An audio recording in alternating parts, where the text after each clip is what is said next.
والسلام اول دواره دی امت ته دا وویل چې کن فی الدنیا کأنک غریب، په دنیا کې داسې زندگی تیره کړه لکه ته چې مقیم مسافر. بیا یې تر دې هم ترقي وکړه خپل امت ته او عابر السبیل، یا تر دې لا هم ستا زندگی ډېره مختصره ده لکه پر لارې تلونکی داسې، لکه پر لارې تلونکی مسافر داسې. دا په دنیا کې زندگی تیرول باید څنګه؟ علماء د دې یو مثال بیان کړي. وایي انسانان درې قسمه دي. یو قوي القلب انسانان. قوي القلب انسان هغه دی چې د الله تعالی سره رابطه ډېره پخی، د حالاتو په تللو او راتللو باندې تغیرات نه پکښې راځي. لکه د امام مالک رحمه الله د سید عالم صلی الله علیه وسلم احادیث یې درسول، په کالو یې لړم ننوتلي، 11 ځایه لړم وخوړی، حرکت یې نه کاوه.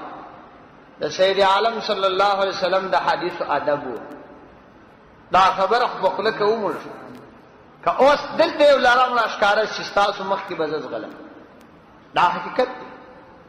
دې ته قوي القلب انسان وایي چې د سید عالم صلی الله علیه وسلم احادیث دومره ورته قدرمن وه چې دا ځان یې د هغه په مقابله کې ګر شریف رضان نه شمېري. دې ته وایي قوي القلب انسان.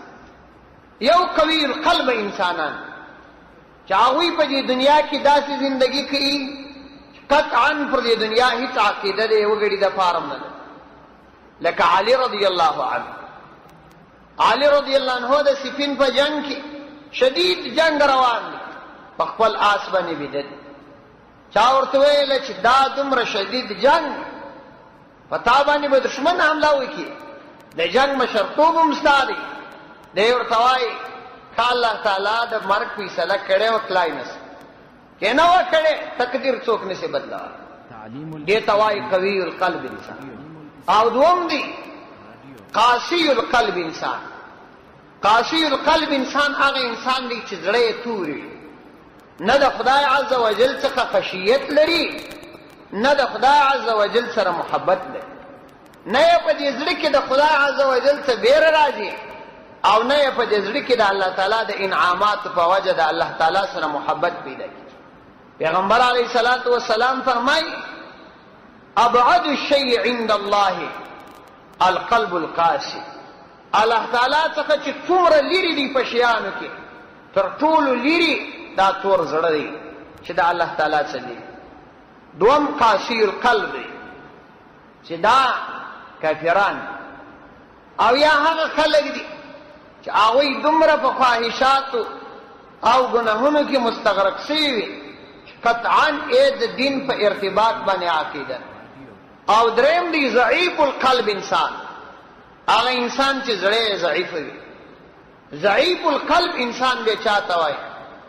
وایي د دې مثال داسې لکه یو داسې مریضي چې راپېښه شي چې د هغه څخه خلک وفات کیږي. د طاعون مریضي ده مثلا دا پېښه شي. د دې طاعون په مریضي کې دغه درې سره قسمه خلک وایي راځي.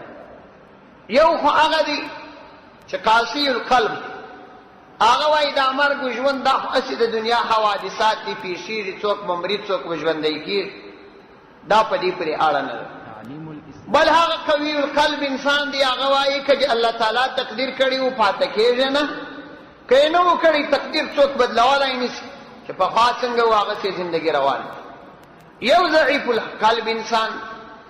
دا ضعیف القلب انسان دغه دی چې دغه مریضي خو عامه سوې ده چې دا د فلانی سړی د دې طاعون په مریضي باندې مړ شو، فلانی د دې طاعون په مریضي باندې مړ شو، نو دی هم داسې سخت فکرمند.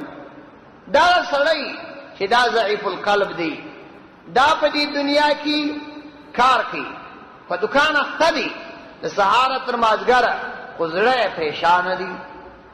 ښځه ده په کار اخته ده د سهاره تر ماښام، زړه یې پریشانه دی. بل په کرونده کې دی په خپل کاروبار اخته دی، زړه یې پریشانه دی. تاجر په تجارت خانه کې دی په کاروبار اخته دی، زړه یې پریشانه دی. آخرت ته متوجه مرګ راځي، مرګ راځي. دغه ضعیف القلب حالت وای باید په دنیا کې د مؤمن وي. چې کار هم ونه درېږي او زړه دې هم هلته مطمئن. اوس دې حالت کومه ګټه راوړه؟ دې حالت دا ګټه راوړل چې کار نه دی پاتې سوی. هر سړی تر سهاره تر ماښامه په خپل دکان اخته دی، لیکن زړه هلته پریشان دی، آخرت ته متوجه دی. مرګ راځي، مرګ راځي. نو دې دا فایده په لاس درکړل چې کار پاته نه شو، خو فضول خرچه، بې ځایه خبرې، اسراف، د چا زیږرول، د یو چا د مال خوړل، خیانت، درواغ، دا ټوله پاته شو. په دنیا کې داسې زندګي مقصود، کار به دې روان وي، زړه به دې آخرت ته راځي او د دنیا ته بغیر مطلب. دغه انسان به په دغسې حالت کې زندګي کوي.